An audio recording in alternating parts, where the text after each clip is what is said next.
And good morning. It's a minute after 9 o'clock. This is WJCT News 89.9 in Jacksonville. Suspended Hillsborough State Attorney Andrew Warren might just get his job back. It's just not clear when. Governor Ron DeSantis removed the twice-elected prosecutor from his position for saying he opposed laws that criminalize abortion and gender-affirming care.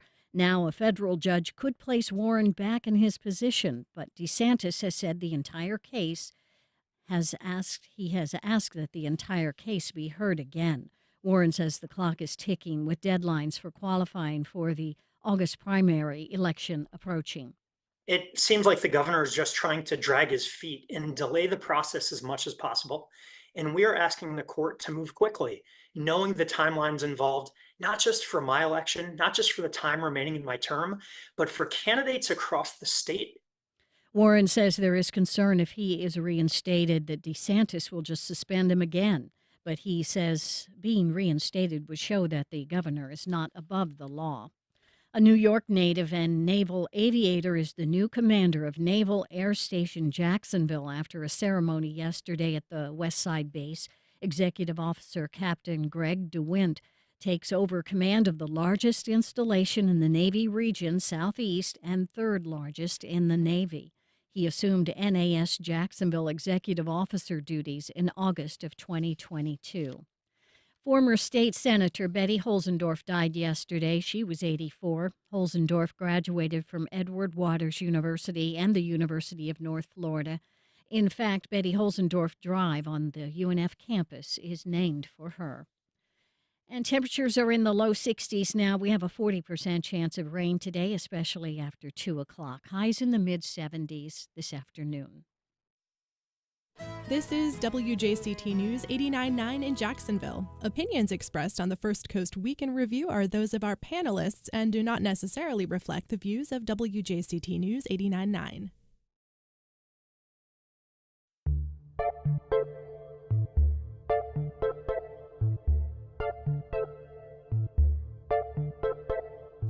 Good morning. I'm Ann Schindler, and it's Friday, which means it's time for our First Coast Week in Review. And it's been a busy week. City officials, for the first time, recognized survivors of an attempted Klan assassination after a documentary screens in Jacksonville. Mayor Donna Deegan celebrates Black History Month with the creation of an African American advisory board. The city faces a slate of new expenses, from a jail to a ballpark to a relocated sheriff's office. And state lawmakers tighten up kids' access to social media, even as they relax restrictions on child labor.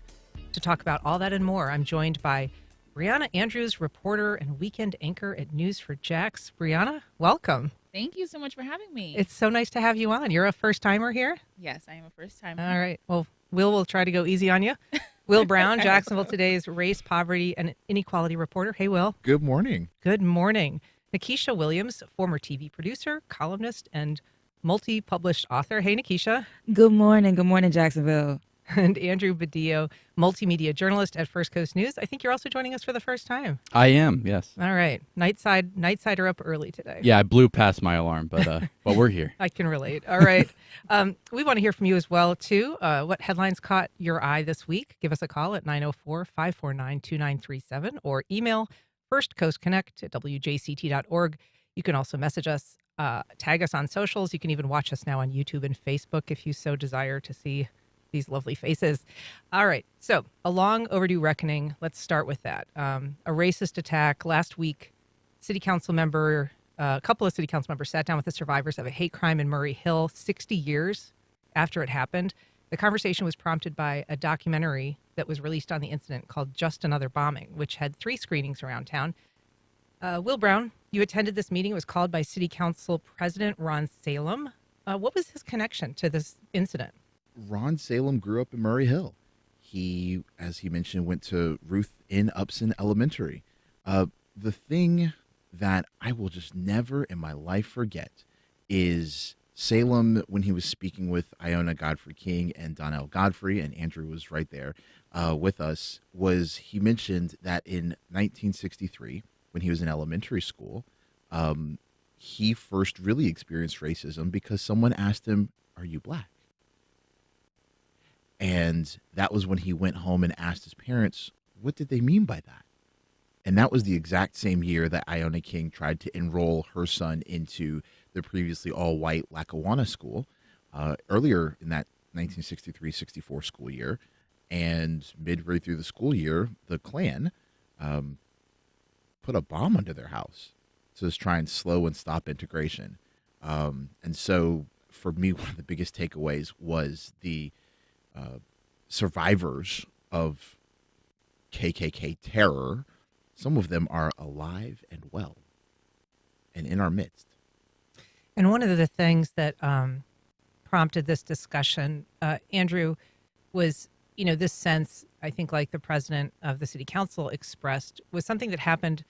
It wasn't a secret, and yet nobody really knew about it. There has not been any kind of, acknowledgement that this happened.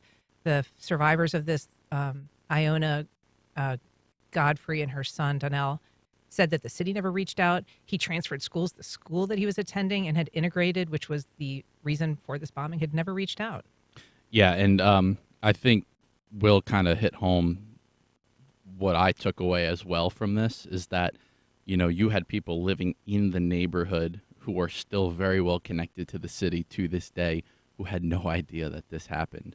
And the negative pictures that I saw of the home, in today's day and age on social media and TV, that is like every single reporter in Jacksonville would have been at that house covering it. So We'd hope. we would hope, exactly. Yeah, and it didn't even make the front page of the local paper. No, it was like an AP wire story.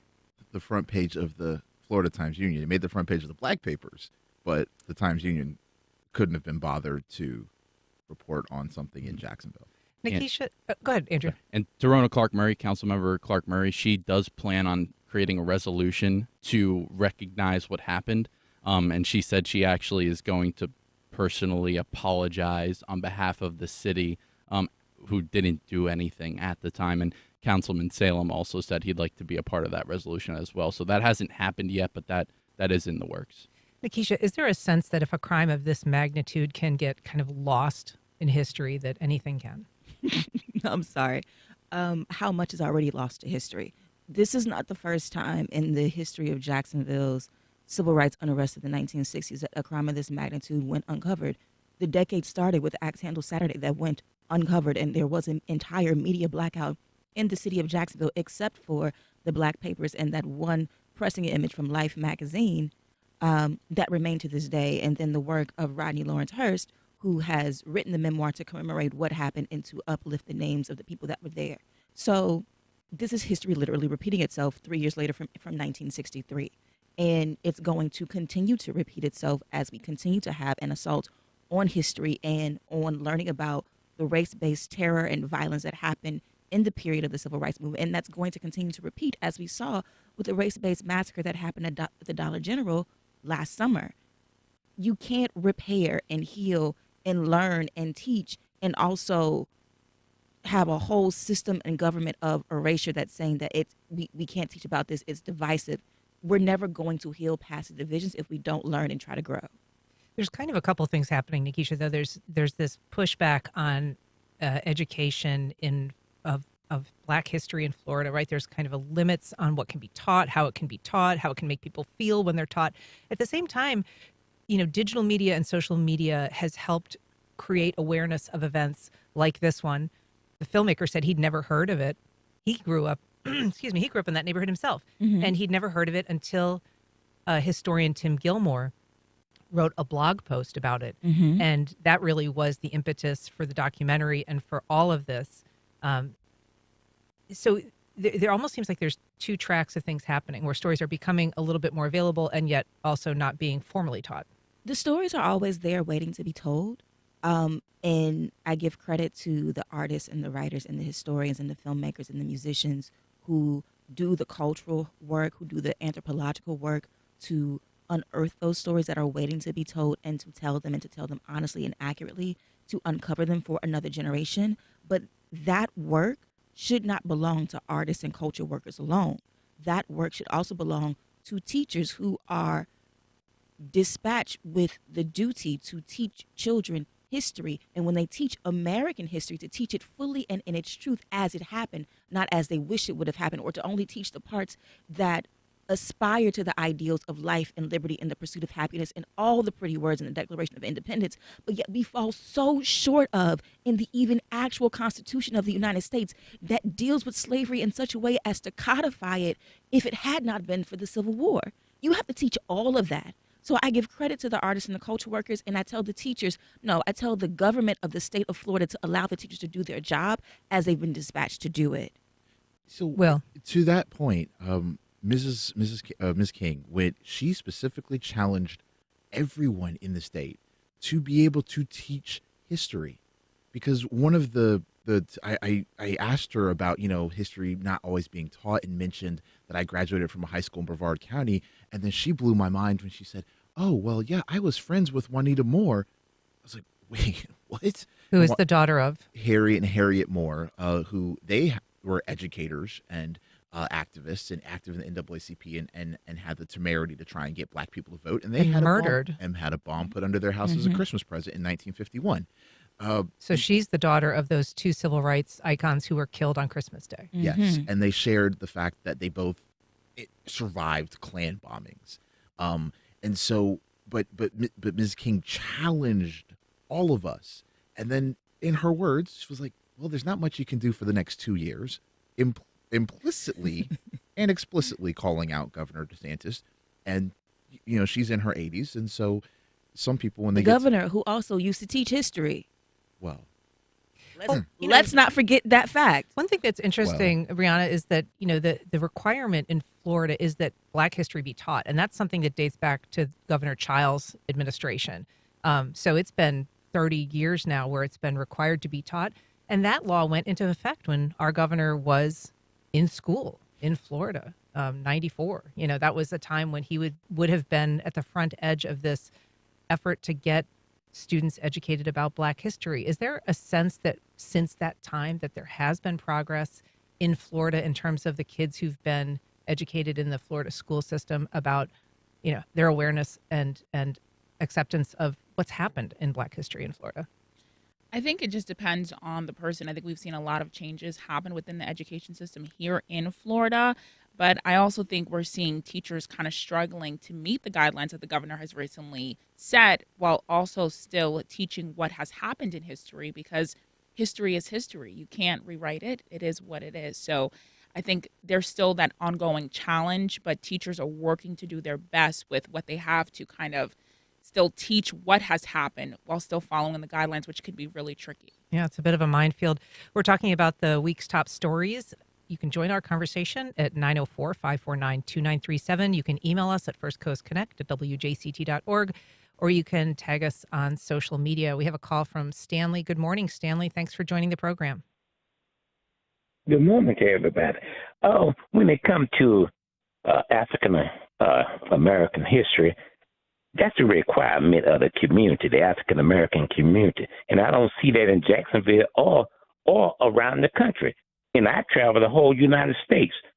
But when it comes to history, when it comes to race history, when I'm talking about African American history or any other race, it is primary the duty of that race to make sure that the history is being told. Thank you. You think that's the case? I would say so, and to some extent. But I'm going to, St. Johns County is the best school district in the state, as they say. But when I often speak with high schoolers in St. Johns County and say, "Did you know Dr. King was arrested here?" Most of them don't know that. So it might be a requirement, but just because something is a requirement doesn't mean it actually happens. And to the extent of what happens is not, I always use this as a personal example. My mom won a federal voting rights lawsuit in the 70s in Sarasota County. They don't teach that in schools. I barely found out about it until I was an adult. And I'm her child. so it's not that history isn't taught, it's how much history is taught. One thing that came out of this meeting, Andrew, was Iona's encouragement for people to, she said, you need to go to the elders in your community. You need to shake out these stories while people are still around. She said there might be some reluctance for people to talk about it, and that, she said, was almost kind of a cultural thing where there was some reluctance perhaps to dredge up difficult memories. But she said that there should be some urgency about doing that at this point. Yeah, and I always kind of look at it like in the job that I do, I'm not going to learn by reading something online. I got to go out and talk to the people in the community, and I think that that's important for young kids. You have to go out into these communities and talk to the people that have been there and grew up in it. I've done a lot of stories on La Villa. I didn't know when I first moved here anything about La Villa. I read a little bit online, but talking to the people who've lived in the community through its heyday back when it was known as Uptown to what it is right now, the wealth of African American history that is in that neighborhood and that you would never know just by driving through it right now, it's awful. It really is awful. So until you get out in the community and you speak with these people and the pain and suffering that they've gone through, that's the real history that needs to be taught. And I'm not sure how you get that in schools. I'm not sure how it can be taught and put in a textbook, because I know I didn't learn it growing up as a kid. Nikisha, you looked like you wanted to speak to that question of whether there was any cultural resistance to telling these stories. You looked like you had a thought. I do, because I agree that people should go to the elders and learn the stories. But you can't expect people who grew up during that time to want to talk about it. Like, my mother was born in 1947 in New Orleans, Louisiana, right? So that's height of Jim Crow. She tells stories only about when the buses were segregated, they could move the sign. So if it came, she grew up in the Ninth Ward of New Orleans. So if the bus came by and the black people got on first, they would move the sign all the way to the back so that they could sit wherever they want. But you cross the canal, you cross the river, and it moves again, right? Anytime she comes to Jacksonville to visit me, and I've taken her to Kingsley Plantation and done some of the cultural things, I can see viscerally in her body. She's like, I'm never moving back to the South. She doesn't want to talk about it. She doesn't want to relive it. She went to segregated schools. She went to an HBCU for college and grad school because she couldn't go to any other university because it wasn't allowed because of segregation. So yes, we should talk to the ancestors, but then to the elders, but we also have to respect their boundaries. And you can't also just expect as strangers to open people up, open their memories, and then not do the kind of culture and care work to make sure that they're okay on the back end. So there's that tension there. There's that duality. And I agree with the caller that we should be teaching the history in our community, and it should be passed down, same as like when the Jewish community talks about the Holocaust and the horrors of World War II and are very vocal about that. But that history is also reinforced by teaching in school and supplementary materials. So yes, it's up to the community. Yes, it's up to individual people, but it also has to be reinforced. And right now there is a lack of reinforcement to even make it seem as if that history is important, let alone worthy to be talked about or to be known. So we are losing stories, sometimes intentionally, sometimes unintentionally, but it has to be a concerted effort all around, and that's not happening. So to put all the onus on the community that's right now just day-to-day trying to survive, I think is a bit unfair. So Donnell Godfrey actually spoke about the difficulty of encountering and coping with and processing what happened to him at that meeting. Let's hear a little bit about what he had to say. Writing the book was therapeutical for me. It made me kind of drill down and deal with some of the things that I had suppressed. So yeah, in writing the book, I cried. And there's certain parts of the book right now I still tear up. But trauma, Black Americans or Africans have been traumatized for 500 years. And this trauma has been passed down from generation to generation. So this is what you see in the streets now, the anger. And these kids are shooting each other and carrying on. Mm-hmm. It's anger, and it's that trauma, in my opinion, that has been passed down from generation to generation. Rihanna, I want to ask you about that. I mean, he's drawing really a through line for us between, generational trauma and what we see today in terms of social ills. I mean, I definitely think a lot of people can relate to that, especially when you're young and you're in school. When you think of Black History Month, for me, when I was growing up, I remember every single year watching people who looked like me being hosed down. And that is a sense of trauma. You're in second grade and you're watching that and you're like, you don't understand that. Eyes on the prize, child. But at the same time, I remember that. yeah, We all had to watch every it. year, every I single watched year, it live. repeatedly. And you don't understand race at that age, you know? So I definitely can understand how those experiences, reliving those experiences can, you know, give trauma to people who weren't even there generations later. But I do still think history is history and you can't erase what has been done. Well, I mean, I remember in fourth grade watching the Ernest Green story, and that was how I learned about the Little Rock Nine. And I was the first. for those who don't know, give us a little. So the Little Rock Nine were trying to enroll in a high school in Little Rock, Arkansas. Cowboys owner Jerry Jones happened to be one of the kids who had dared not want them to be in the building, but I digress. But 9 students tried to enroll in a high school, and it took federal officers to walk them into class in 1957.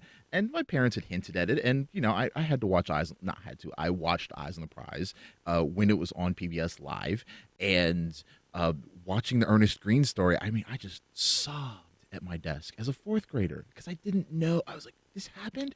People did this because people wanted to be educated, and it's. I mean, all these years later, it's one of only 2 movies that's ever made me cry. And it was an uplifting story, but it was also like when I found out that the people enrolled in that school were still living, it was mind blowing. But I will say this, because the Little Rock Nine, they enrolled in 1957. Iona King, who we spoke with last week, graduated from Stanton High School in 1957. The mother. Yes, people are alive and well. Linnell on Facebook says, our governor seems concerned about how white children will feel learning true history, but never seemed concerned about how Black or African American children feel hearing false history. I want to note at that meeting, Andrew, that Ron Salem, you know, he called this meeting and he obviously was very interested in trying to at least acknowledge what happened. But it was interesting that Donnell, who lives, to be clear, he lives in Africa now, and he lives in Africa largely because he doesn't feel safe in this country. He said that he feels less likely to die a violent death in Ghana than he does in the United States. But he brought up the issue of monument removal, which, of course, this city council president is very much enmeshed in, you know, not because he necessarily opposes monument removal, but because the financing of this Confederate statue in Springfield Park has become such a touch point politically.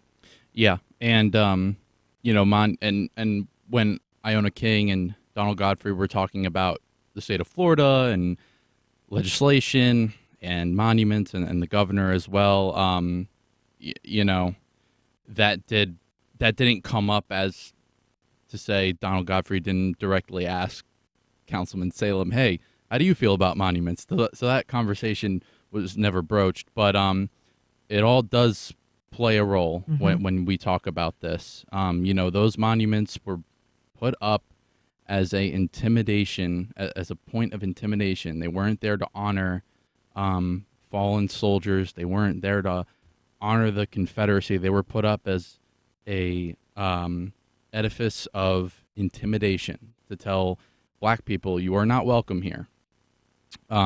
So obviously that debate has been ongoing. And it played out in that conversation as well. We've got a caller, David from Ponte Vedra. Good morning, David. Welcome to First Coast Connect. Good morning. Thank you. Enjoying the discussion. 2-part question: what aspects of Black in the Florida public schools? What aspects of Black history would you like to see being taught that are not being taught currently? And then, are there aspects of Black history that are currently being taught in the Florida public schools that you do appreciate? Good question. Thanks, David. Nikisha. I just see you sit up.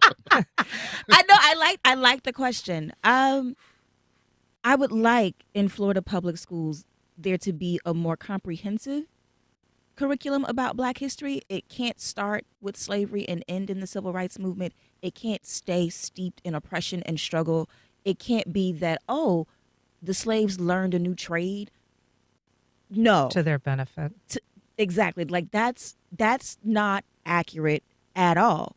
Also, we need to talk about the contributions that Black people in this country have made in addition to the oppression and the subjugation that they suffered. Cuisine, language, music, art, dance, inventions. I think in my last column I talked about Lonnie Johnson and the Super Soaker because he really doesn't get enough credit. And though I was being kind of funny and facetious, it's explain that who he. Lonnie Johnson is a NASA engineer because he's very much still alive. He created the Super Soaker. Anytime that you see kids running around with a Super Soaker in the summertime, give credit to that Black man. But beyond just Lonnie Johnson, I think that we really do need to talk about the breadth of the Black experience so that it isn't so downtrodden, so that it isn't so hurtful to both Black and white students. I mean, the governor doesn't want white students to feel ashamed. I don't want my Black son to come home and be like, well, all we were is slaves, and think that it's okay if he's called out of his name multiple times in the same school year, which has happened. So it just needs to be broader. It needs to be as broad as American history is. Just like we teach from the Revolution to present day, teach from 1619, which did have a curriculum, to present day. And I think that we would have a much more honest conversation about American history, not just Black history, because Black history is American history. And I think that's the point that's lost. Well, So to specifically answer that question, there's some people. Josiah Walls, the first person who was elected to Congress during the Reconstruction era, he was a Floridian. He represented North Florida. That's one person. Mose Norman, he's the person in Ocoee who really pushed for people to vote and made Ocoee a sundown town for decades. Because of the Ocoee massacre as well. Correct. Harry and Harriet Moore. Again, I'm sticking with Floridians because we're talking about Florida history. The ways that Zora Neale Hurston, she was in Jacksonville, she was in St. Augustine, she was all over the state. Mm-hmm. These are all Floridians who we can easily talk about in more depth. And for crying out loud, let's look at Jacksonville. The east side of Jacksonville Abraham is what Lincoln it is. Lewis. Exactly. Florida's first Black millionaire. You know what's interesting? So there's so many people we had and stories. a guest in this week who, they've created a Black history curriculum, kind of to David's point. Brianna, one of the things she was phenomenal, by the way. Sorry for interrupting. Yeah, well, the student who wrote some of the curriculum, right? But one of the things that we discussed in that conversation was the fact that Florida curriculum right now requires teaching of certain things and eliminates other things. So you'll learn the names of people, for instance, who were abolitionists, but you won't learn the names of people who opposed, who supported slavery or who opposed segregation. And so there's a minimization, perhaps, of some of the people who participated in the wrongs, even if you're learning about the people that were heroes of the movement. And I think, as Nikisha said, I think it's important for conversations to happen, especially with parents, to get involved with what's happening within the school district and to make sure that their kid is getting the full education of what they need to learn about fully in American history. I think it's going to be up to people to have some type of uncomfortable conversations to truly, pivot forward into getting the full aspect of American history. We've got a call. Glenn from the Beaches. Good morning, Glenn. Welcome to the program. Hey, good morning, guys. I just wanted to share my perspective on this. I grew up in Murray Hill. I went to Ruth and Upson with the councilman, and that was I was 8 years old when the incident in Lackawanna happened, and I can tell you I never knew anything about it, heard anything about it, which is shocking, number one. And just wanted to share this experience with you guys about how we weren't taught anything about Black history that I remember in school. I graduated in 73 from Riverside, which was Lee High School then. I'm at home a couple of years ago watching television. I love sci-fi and that kind of stuff. And I'm watching this show, and one of my buddies explains to me it's based on the massacre in Oklahoma. And I sadly had to say to him, what massacre? I was in my 60s and knew nothing of this, wasn't taught it in college, wasn't taught it in high school. It's amazing to me that goes on. And I'm hope people continue to fight for it. And it is sad. It really is sad. Glenn, thanks for your call. Charlotta on Facebook says it's so true that our parents and grandparents suppress what they experienced because it was so painful to relive. I found out how my family actually came to Jackson in the first place from Georgia just a few years back from a relative. They were on the run from white people whose son tried to molest my mom, and she beat him up. Can you imagine having to leave your own home over someone violating your child and want to kill you as a result? So obviously some very difficult stories out there. Not any easier to tell. We're going to move on now, though, to a topic of some bills being levied or at least suggested for the city of Jacksonville. Some big bills coming due. Andrew, in addition to covering news, you also do sports reporting at First Coast News. And there was a lot of fanfare this week about improvements to the baseball park right next to your station. Nearly $32 million in upgrades for the one-to-one financial ballpark, which I think is crazy when you realize that in 2003, it just cost $34 million in its entirety. But here you are, things have gone up.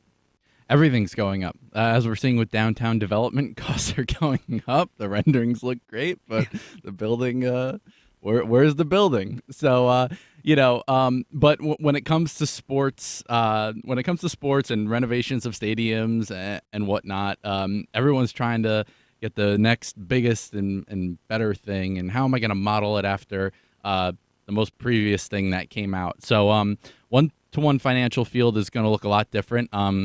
If you've driven by it right now, the bleachers are basically completely ripped out.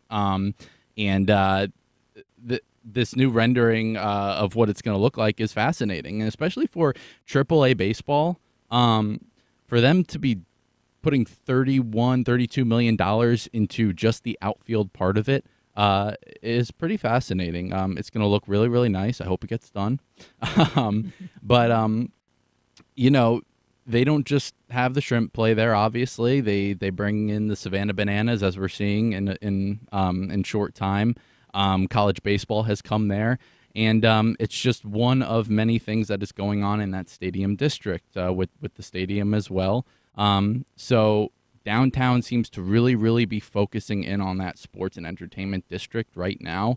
And I guess hoping that it bleeds out to the rest of downtown. We'll see how that works. In my opinion, it feels a little disjointed right now, and I'm not really sure how that cohesive plan is going to work with activating what is a really, really big downtown. And I guess how you describe downtown is different amongst a lot of people. Mm-hmm. Do you look at the North and South Bank as one thing? Do you look at the North Bank and South Bank as two different things, whereas Brooklyn and Riverside fit into that? So I think there's a lot going on right now, but sports is definitely the driver at the moment. Mm-hmm. And Brianna, it's not a small price tag we're talking about for the baseball stadium, but the Jags estimated cost now $1.4 billion. That would presumably be divided in half, about $700 million or, so for the city.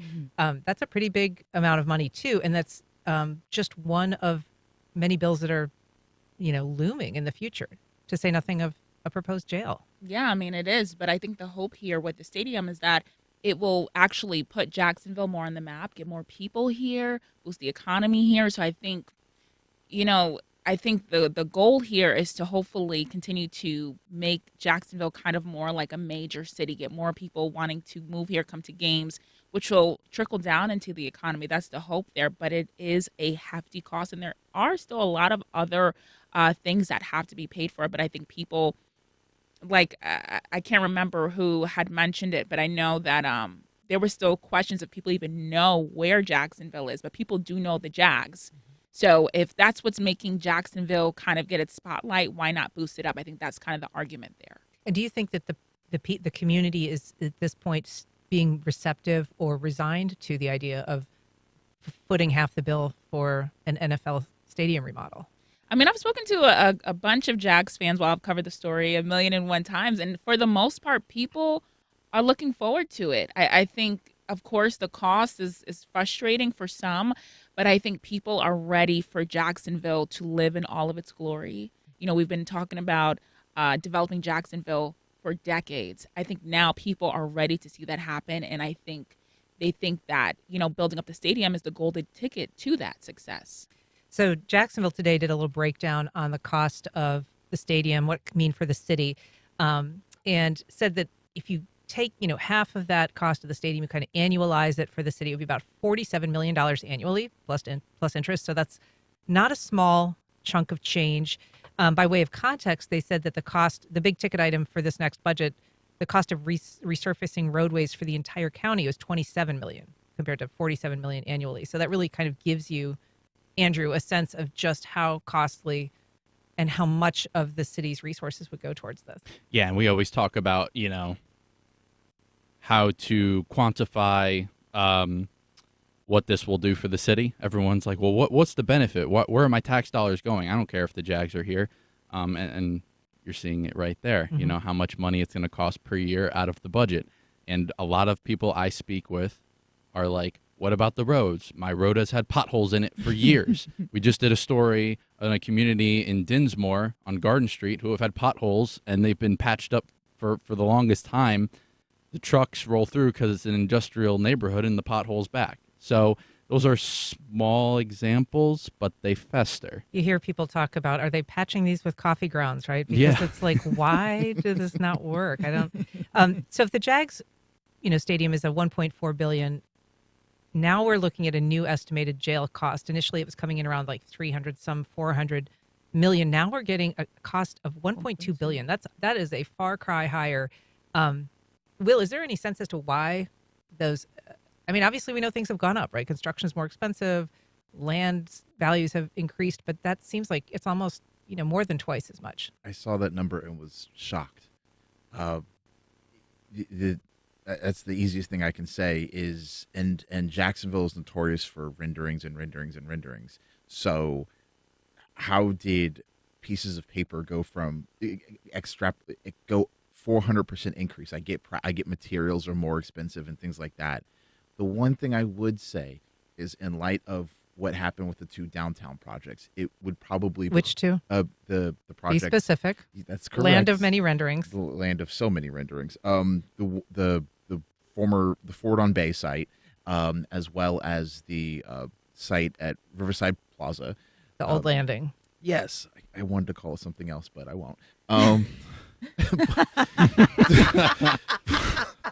But my point with those two renderings is maybe it behooves us as a city to kind of overestimate how much some of these things cost, because those two projects are projects that went up in smoke, in no small part because what the developers thought it was going to cost was considerably. I mean, anybody less. that has tried to remodel a part of their house knows take it and double it, right? Right. So maybe it behooves the city to overestimate so that they're not caught out later.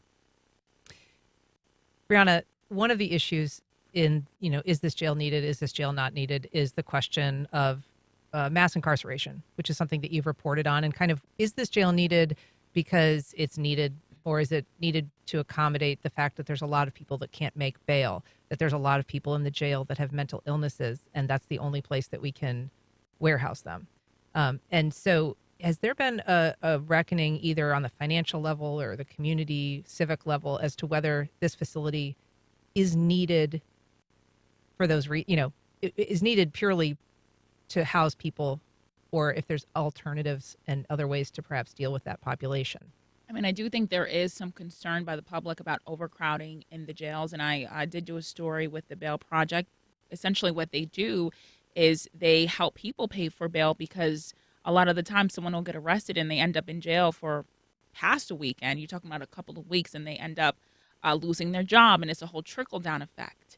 So I think there is concern there, and I think that... And those are for offenses where bail is an option, right? So kind Yes. of a nonviolent... Yeah, and a lot of people cannot afford it, and it just continues this vicious cycle. So I do think there are some concerns about what else can be done outside of just putting people in jail. All right, we've got to call Linda in Mandarin. Good morning, Linda. Welcome to the program. Good morning. I'd like to step back to the stadium issue. I asked this months and months ago. My understanding is when we came up with the rendering of this case, Mr. Khan gave us a rendering of like a wish list of what the owner of the Jaguars would like to happen to the stadium. But I thought that we actually own the stadium. So that would be like a tenant renting your property and saying, these are the renovations I'm going to do, and I'm going to send you half of the bill. Did we even have any input into this, football stadium of the future? If we're going to commit $700, $800, up to $1 billion, I mean, do we have any input in all of these things? I don't think so. I don't think we had input the last time we had the upgrade. We got the pools and the widescreen TVs that were the latest and greatest when it happened then. Right. Linda, thanks for the call. Will, I mean, obviously those renderings are the Jaguars renderings. It is city property, but that's kind of how it works in this situation. Yes, usually it's the teams that have the renderings and work with the designers to do these type of to create these type of renderings. The biggest things that the Jags have really said that the Stadium of the Future really needs is shading for the east side of the stadium, vertical transportation, as in like ways to get people up to the upper deck. Those are two of the biggest things. I will say this, what makes Jacksonville a little bit different than some of these other cities that are getting NFL stadiums or renovating their stadiums, Kansas City's also talking about getting a new stadium, is the state. In the Buffalo Bills, they're getting state money. The Tennessee Titans, they're getting state money. When the Las Vegas Raiders, which recently hosted the Super Bowl, they got state money. We're not Florida's going to. not giving any state money. Right. So this is why it's so much of the expense on the city of Jacksonville. Plus, if we're going to spend all this kind of money, we should really get a Super Bowl at the NFL. We should say, Or a hey, draft.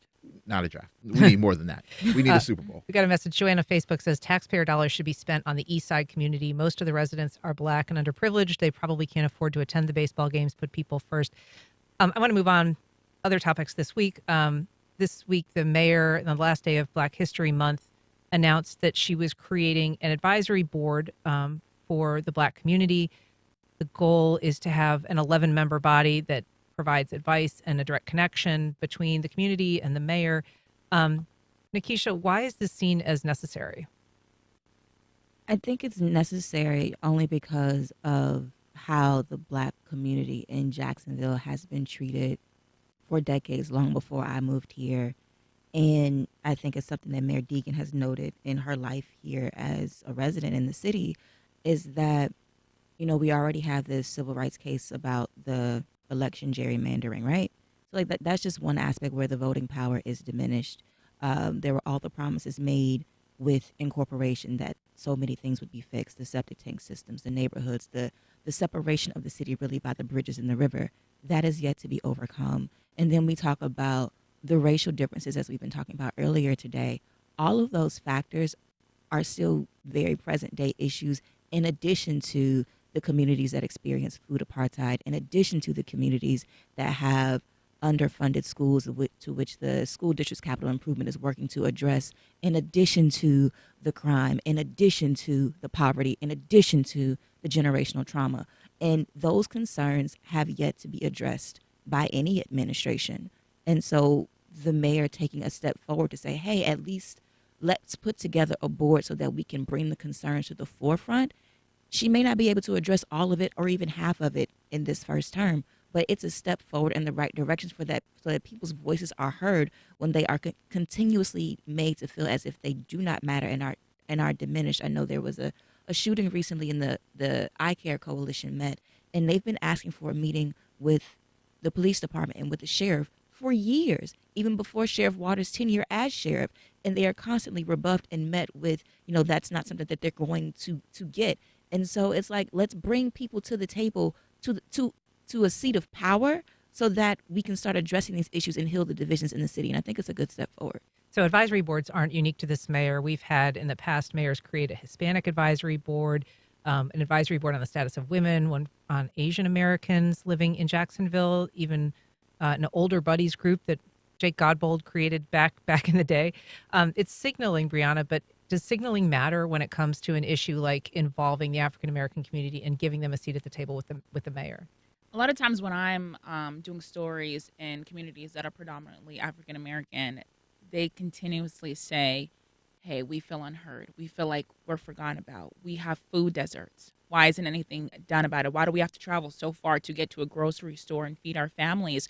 So I think maybe this is a possibility of their voices being heard, maybe recognizing what they've been saying for years, at least for the time that I've been here. That's consistently what I hear. Even when we're talking about election day, when they're placing their ballot, they're saying, hey, well, you know, we're here because I want change in my community. I want to see, you know, I want it to be improved. I want it to be a better place for me and my family. And I've been here. These are people that I'm talking about who have been here for generations to generations that are still waiting for what they say is some type of acknowledgement.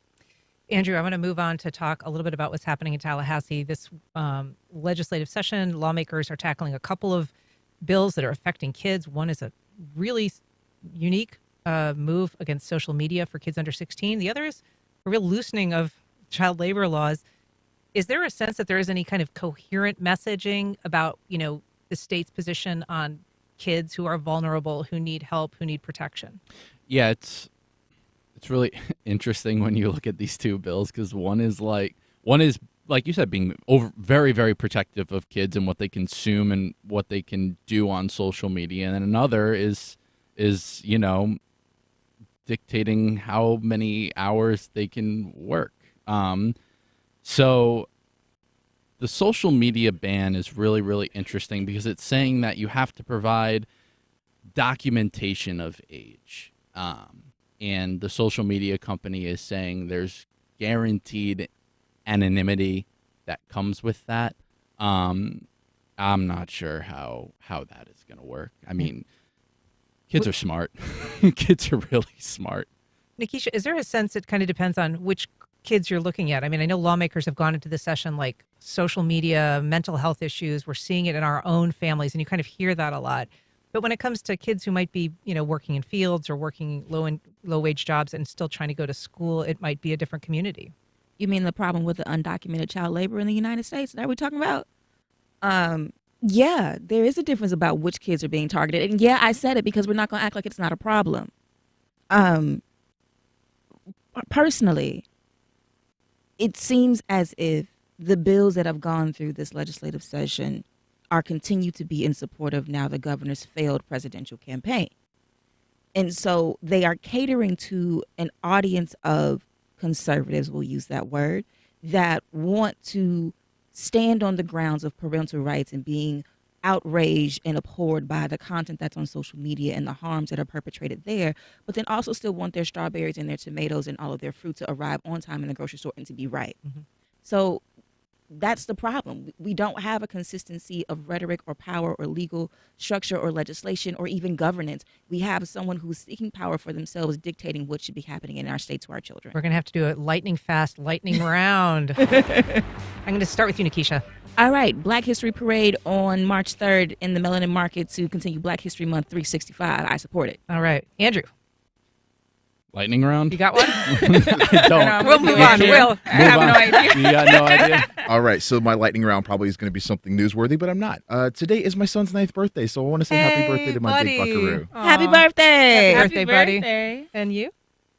Oh my gosh. You know what? All right, I'll tell you what. I am watching yesterday. The media got kicked out of the JEA trial. This is our one chance to have a reckoning with what happened with JEA. I am urging everybody to pay attention because the media should be there to pay attention for all of us. Got it. Does it have to be Jacksonville related? We're out of time, man. We're out of time. Yeah. I'll tell you off there. Andrew Badillo, Nikisha Williams, Will Brown. I appreciate all of you being here. Brianna, thank you for being a first-timer. Thank you did great. Life South Community Blood Centers, providing blood and patient services to the local hospitals, serving patients in this community. Donating blood with Life South helps save lives. More at lifesouth.org to find a blood drive near you. Congaree & Penn, dedicated to agriculture and culinary endeavors, offering field-to-fork dining and outdoor experiences on over 300 acres. Sip, dine, explore. Information at congareeandpenn.com. At ViStar Credit Union, we believe in helping members reach their financial goals and building stronger communities. It's why we offer our members better rates and give back to the places we call home. ViStar Credit Union. Visit vistarcu.org/join. Celebrate Gospel in Jax at WJCT Studios on Tuesday, March 5th. The evening will feature a conversation with local experts and live musical performances. 6 p.m. reception, 7 p.m. program. Register for this free event at wjct.org/events. David Luckin. I am joined now by my pal and Electro Lounge lizard, David Luckin. I thought we'd start with that Riders on the Storm. You know why? Because my pal Tim Deegan says we're going to have rain all this weekend. Oh my gosh, it is looking like not a great weather weekend at Florida. So I've got some great things for you to do inside. So let's maybe go to the Cummer Museum and Gardens. They always have excellent shows, and on exhibit now is a really cool one. It's called Sporting Fashion Outdoor Girls 1800 to 1960. You ready for that, Ann? sporting attire. Attire, So this yeah. is like what the women wore when they're competing, and I'm really excited to see it. I mean, I don't know that any of those fashions have stuck around, but like all old like fun to look sporting at. gear, it's very, very archaic and Remember those strange. early football Yeah. helmets that were just padded? You know, they weren't even hard. Like a little So beanie. that's one thing you can do. And of course, when Ann and I go there, we always hit the cafe and we get the soup and all the I good get food there. very good veggie burger there, I will say. And we had the cast from Oklahoma, which is at Alhambra now, yeah. earlier in the week. And I want to just tell people they were so good. Those young, energetic performers. Go to the Alhambra and see Oklahoma. They It's also have like a very special menu, like Oklahoma style. oh, do so they they've really? got like Something chili special. and cornbread, and yeah, I love should it. be fun. And then, as Nikisha said, Black History 365 Parade and Celebration at A. Philip Randolph Heritage Park. That's Sunday. We're going to hope for good weather for that element exactly. because, you know. And keep your something fingers else to do crossed. indoors. If you're a hockey fan, the Icemen are winding down their season, but they will be playing the Orlando Silver Bears this Hockey. weekend. I love hockey. Yeah, you? Hockey yeah, fan? Oh, yeah. Well, I grew up Get up another north, donut, so babe. yeah. And we're also hopefully stretched and all warmed up for the annual Gate River Run. You going to run that, Ann? You all set? I have not done the gate. I have looked at doing the gate, but, you know, I'm not quite there. That green monster, I drive over it, and it's about all I can take. It's rather daunting, isn't it? It is. Yeah, I can't Hopefully the imagine. weather holds for them. What else is going on around town? I know there's that Dan Luckin, or Dan, not Dan Scanlon. Dan Scanlon was here talking about the concours, And which he's is up at like the if you're a car oh. nerd, you're a car nerd. Oh, absolutely. I've been to about 25 years of that. I'm not going to make it this year, but yeah, if you're into cars, and the interesting thing about that, Ann, is it's more than just cars. It's really art. You're looking at just style, much like the fashions of sports. You're looking at things from long gone days, and you're just looking at these cars saying they're so beautiful and they're so styled. Some It's really elegant lines. Totally. And they go all the way back to the brass age. So you're seeing cars from the 1903 to Ferraris from the 60s. It's always a wonderful place to go. And it benefits, I believe they give a whole lot of their money, like the TPC, to charities. Yeah, it's a big So charity deal and a very shushy place to be, right? Oh, You're it around is. all these Oh, yeah. posh cars and this fancy golf course. Well, I love going there with the press credentials because we were all let in before the crowds, so we get all the pictures and everything. So I will miss that this year. But and here, one more thing to remember is next Wednesday's first Wednesday Art Walk. Remind people, That is plan for once that. a month and always a fun thing to do downtown. I mean, it really does give an invigorating, streetscape. I mean, it really just feels like a different place during Art Walk. Totally. And if you want to support local businesses and just walk the streets and see great art, and I always run into people I know. If nothing else, it's fun to see old friends. So that's basically, there's a ton of more stuff going on. Don't get me wrong. This is a short list compared to all the things you folks can find to Are do you on going the to be weekend. gardening this weekend, or are you going I to be? always do. That is my weekend. Yeah, I've started a really nice flower garden, and it's popping up really nice. We've got black-eyed Susans and daylilies and all kinds of stuff. But you've got avocados, no, pineapples. I've got my orange tree. I must have 1,000 blossoms in my lemon tree. That must so smell so the good. avocado, no blossoms yet. We can hope and pray. I am growing tomatoes though. They're already red. I have to confess, I stole an orange blossom off my neighbor's tree because it smelled Oh, so it good. I smells had to so bring it good. home. So. Oh yeah, I should have brought you some. Yeah, you should. So we'll wrap that part up, and what we're really excited about and looking forward to is we're going to bring this incredible harpist to town to our JME soundstage right here at the WJCT studios, if I can say it. Brandy Younger. Thank you, Brandy Younger, and she's amazing. I love harpist. I had all Alice Coltrane's albums in the 70s.